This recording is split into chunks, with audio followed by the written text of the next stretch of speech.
And that moves us into a nice heavyweight bout. You know, I love the heavyweights and love seeing them swing. So here we got Sergey Spivak versus Jared Vanderaa.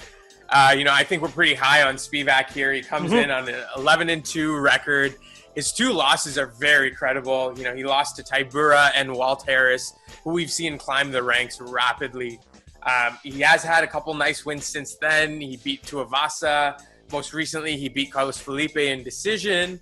So very much looking forward to seeing him step into the ring again. On the flip side, we have Vanderaa. You know, he's kind of making his UFC debut after winning Dana White Contender Series. He defeated Harry Hunsucker. I couldn't resist not bringing up this guy's name for sure. I totally But agree. yeah, 100%. But, he ate some Hunsuckers that night and he was definitely knocked out by Mr. Vanderaa there. Apart from that, I'm not really sold on him. I haven't seen a lot of credibility behind him. So, I'm excited to see what you think here.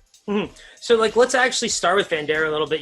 Like you said, we saw him on the Contender Series. We saw him finish the first round with some ground and pound. But you said it best. We haven't seen that much from him.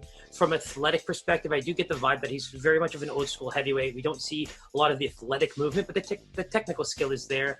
If this fight goes to a third round, it'd be very interesting to see what he's able to bring to the table, because from what I saw in that little bit of the finish when it came to the first round on the Contender Series, for me, it's one of those things where, they do a great job of recruiting good fighters at that level, but then there is a new level the moment you leave the Contender Series. We saw a guy like Alex Perez, who, Dana White did do his best job to sell that fight.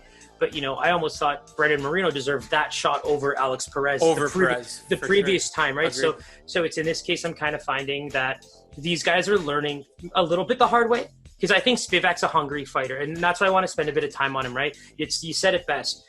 Marcin Tybura is his one most recent loss, but then Walt Harris as well. These are two guys who we've seen fight, maybe not get into title challenge or realm there, but they've been through some of those ranks. We've seen Walt Harris has recently fight Overeem. These are the guys who are fighting the best of the world, and Spivak is getting losses with those guys. So that's a very respectful thing. The Tuivasa win was actually very good to me from his perspective. I thought he did a phenomenal job of negating what Tuivasa brings to the table. At the same time, I believe Tuivasa has found a new wave of motivation. I was always wondering, why is this kid not working out? The heavyweight division's wide open. He's got some really good skill and power, raw talent. This kid just puts a bit of time into this game.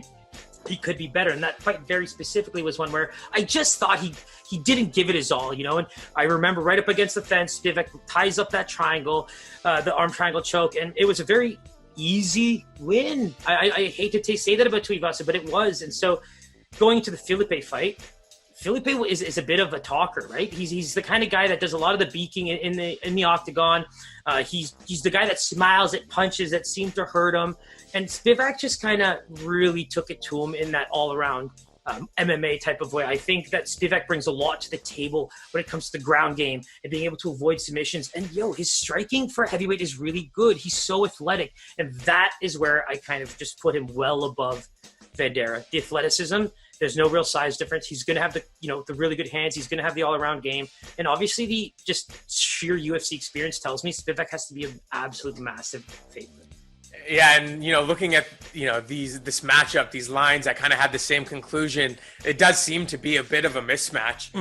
Jumping right into the odds, who do you see obviously being the favorite here? Spivak, but where do you see his number line? Yeah, it's so funny because you kind of you got me real good on that last one, because I thought I was doing everybody a favor by being okay. You know what? I'm not going to be so I don't like being hard on fighters, man. I love every single one of these guys. I don't want to make anyone feel like they're going to be a plus 300 underdog in a fight. But maybe I actually need to be a bit more honest with myself. And so in this case, I'm kind of analyzing that. Do I see Hooper as a bigger favorite than Spivak, or do I see Spivak as a bigger favorite? And honestly, I have to say Hooper has to be the bigger favorite. And so I'm going to give Spivak a minus 250, minus 270, minus 275 line for Spivak. Where's my bell? Where's my bell? Where's my bell? Well done.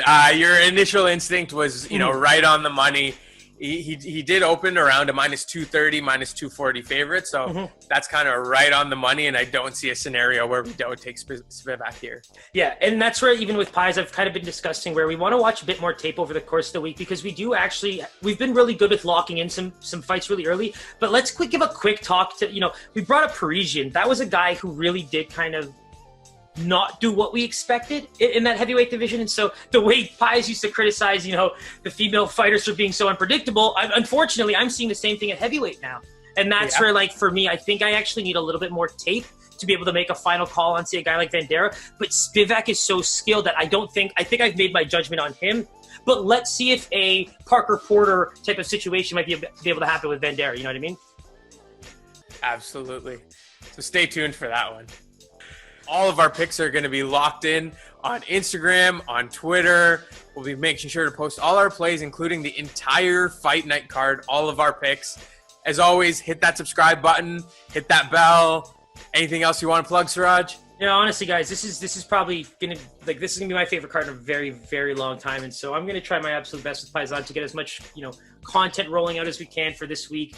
We're gonna have a lot of fun with it, and I'm excited to maybe get together with you, Pies, and watch, because this is going to be an absolute fire card. I can't wait. Oh, yeah.